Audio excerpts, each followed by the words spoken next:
Napul sa video ang pagtama ng Israeli airstrike sa Nabatia, Lebanon. Ang pag-ataking yan nangyari malapit lang sa eskwelahan.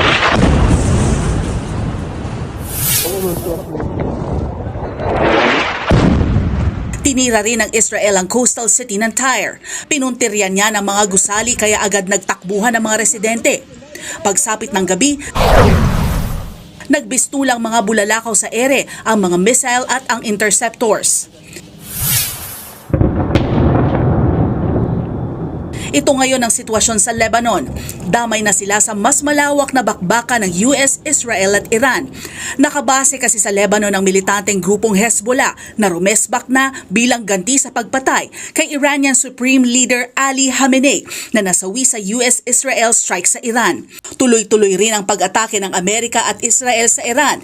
Isa sa pinuntirya ang capital city na Tehran. Naglabas pa nga ang US Central Command ng bagong video sa pag-atake nila sa Iran.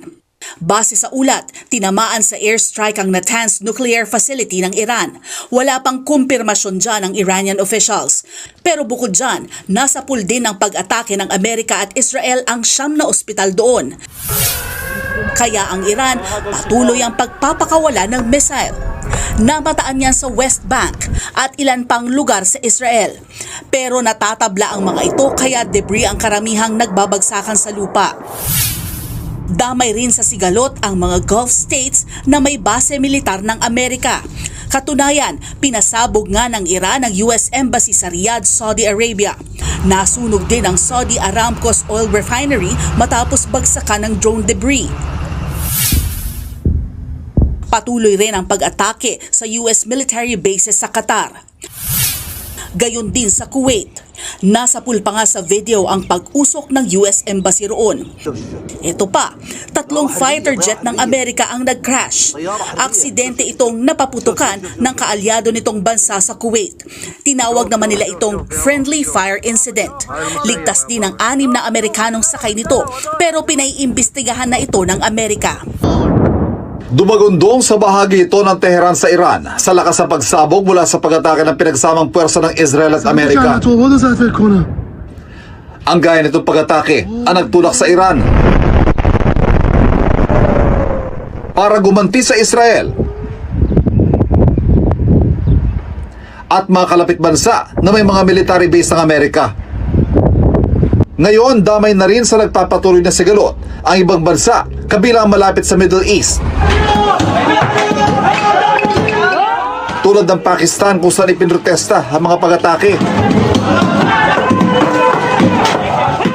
10 ang nasawi sa rally sa harap ng US Consulate sa Karachi.